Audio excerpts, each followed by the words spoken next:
Hello student, मैं Reeta Khichi. Welcome to new thing channel. आज हम बात करेंगे बीएससी टेक्सटाइल का एक टॉपिक है सिल्क।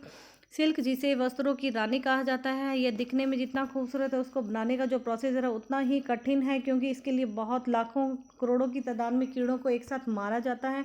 ये जो रेशम के कीड़े हैं पिल्लू कहलाते हैं। इनकी बहुत सारी प्रजातियाँ होती है। बल्लू और पिल्लू सबसे अच्छा रेशम माना जाता है। और स्टूडेंट, जो रेशम की खोज वो सबसे प्रथम 118 ईस्वी पूर्व चीन में हुई थी।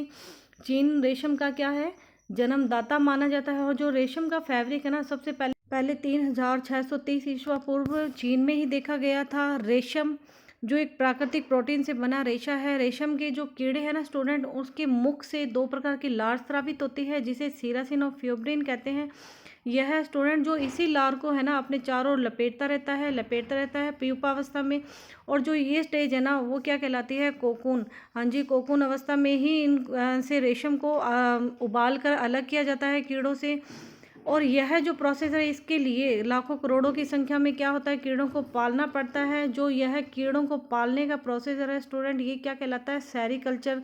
हाँ जी, सेरीकल्चर जो प्रक्रिया है उसी में कीड़ों को पाला जाता है। इनको शहतूत की पत्तियों को यह खाकर अपना जीवन यापन करते हैं।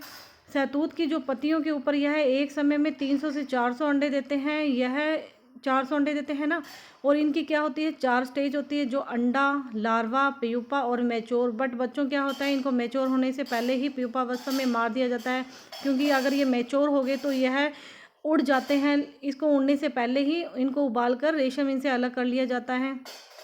तो इस प्रोसीजर के लिए क्या होता है कि हमें जब 1 ग्राम रेशम चाहिए ना तो 15 कोकून को मारना पड़ता है। अगर बच्चों हमें 100 ग्राम रेशम चाहिए तो कम से कम 1500 जीवों की एक साथ हत्या करना पड़ती है। तो अब आप सोचो स्टूडेंट कि रेशम प्राप्त करना कितनी डिफ़िकल्ट एक प्रोसेस है, और कितने हमें कीड़ों को मारना पड़ता है, जब जाके हम इतना शाइनी कपड़ा प्राप्त कर पाते हैं। रेशम की जो क्वालिटी है, आप यह देखो कि अब यह है कृषि आधारित एक छोटा उद्योग माना गया है।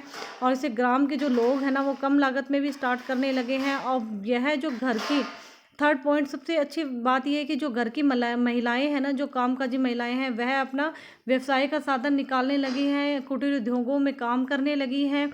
और अब आप ये सोचो कि इतना खूबसूरत प्यारा रेशम जो हमारी शान वान माना गया, उसको सिर्फ एक साड़ी बनाने के लिए कम से कम 50,000 जी कोकून की हत्या की जाती है, तब जाके कहीं हमें इतनी ब्यूटीफुल साड़ी मिलती है। तो बच्चों, कैसा लगा रेशम का मेरा ये टॉपिक, तो कमेंट करके बताना, फिर मैं आपके लिए कोई नया टॉपिक लेके आती हूँ। Thank you.